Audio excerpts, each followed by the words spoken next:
আসসালামু আলাইকুম, সবাই কেমন আছেন? আমি জান্নাত লাইফস্টাইল থেকে জান্নাত বলছিলাম। আজকে অনেক আগের একটা ভিডিও শেয়ার করলাম। এটা হচ্ছে শীতের দিনের একটা ভিডিও, হালকা হালকা শীত এই টাইমের একটা ভিডিও। ওই যে একবার বলছিলাম মধু আনতে গেছিলাম শ্বশুরবাড়ি থেকে, তখনকার ভিডিও এখনও ছাড়া হয় নাই। এই যে বাড়ি থেকে চলে আসার দিনের ভিডিও এটা।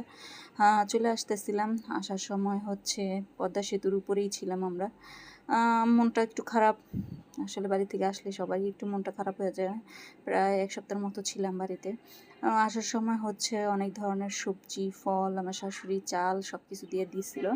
তারপরে আবার হচ্ছে এই যে মধু নিয়ে আসছিলাম, বললাম যে মধু নিয়ে আসবো এবং গুড় নিয়ে আসবো অরিজিনাল, যেটা আমার শ্বশুর বাড়িতেই বানায়, আমার চাচা শ্বশুররাই বানায় এগুলি। এই যে দেখেন, এটা ছিল সূর্যমুখীর মৌচাক, এটা হ্যাঁ সূর্যমুখীর মধু যেটাকে বলে, সূর্যমুখীরটা ছিল এটা, একদম অথেন্টিক যেটা। ভালোই লাগতেছিল। ওরা উঠায় দিতেছিল, ওরা ভয়ই পায় না, মৌমাছি দেখা ভয়ই পায় না, ওদের অভ্যাস হয়ে গেছে আসলে এগুলি করতে করতে।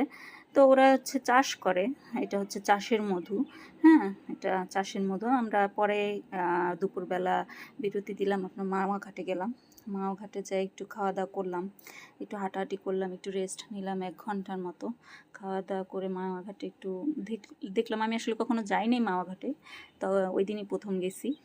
তো যাই দেখলাম, দেখার পর দেখি যে সূর্যমুখীর বাগান। পরে সূর্যমুখীর বাগানেও নামলাম। অনেক সুন্দর সূর্যমুখীর বাগানটা ছিল। আমার শ্বশুর আব্বাও হচ্ছে সূর্যমুখী লাগাইছে এবার, মাশাআল্লাহ। ওনার মানে ফসলও অনেক ভালো হয়েছে, সূর্যমুখীগুলি অনেক সুন্দর হয়েছিল ওনার। তো এই সূর্যমুখীগুলি দেখে এত ভালো লাগতেছিল, মানে একদম সূর্যের মতো সব তাকায় তাকায় রয়েছে, হলুদ হলুদ, মানে দূর থেকেই এত সুন্দর লাগতেছিল। পরে কাছে যায় তো একদম পুরা আমি আর আমার মেয়ে দেখে তো পুরাই অবাক, এত সুন্দর বাগান। আলহামদুলিল্লাহ, মাশাল্লাহ। তারপরে রওনা দিলাম আবার চলে আসার জন্য। খুবই টায়ার্ড ছিলাম ওই দিন, প্রচণ্ড পরিমাণে টায়ার্ড ছিলাম। আসতে আসতে সেই রাতের 1টা বেজে গেছিলো। পরে উত্তরার একটা হোটেলে, হ্যাঁ রেস্টুরেন্টে আপনার রাতের খাবারটা খেয়ে নিলাম, কি বলে কালা ভুনা দিয়া। তারপরে হচ্ছে বাসায় এসে স্ট্রবেরি নিয়ে আসছিলাম, আমার শাশুড়ি স্ট্রবেরি দিয়ে দিয়েছিলো অনেকগুলি, সেগুলি ভিজিয়ে রাখলাম। আর সেই স্ট্রবেরিগুলি ধুইয়া তারপরে খাওয়া শুরু করলাম। এই তো, সবাই আমাদের জন্য দোয়া করবেন। খোদা হাফেজ।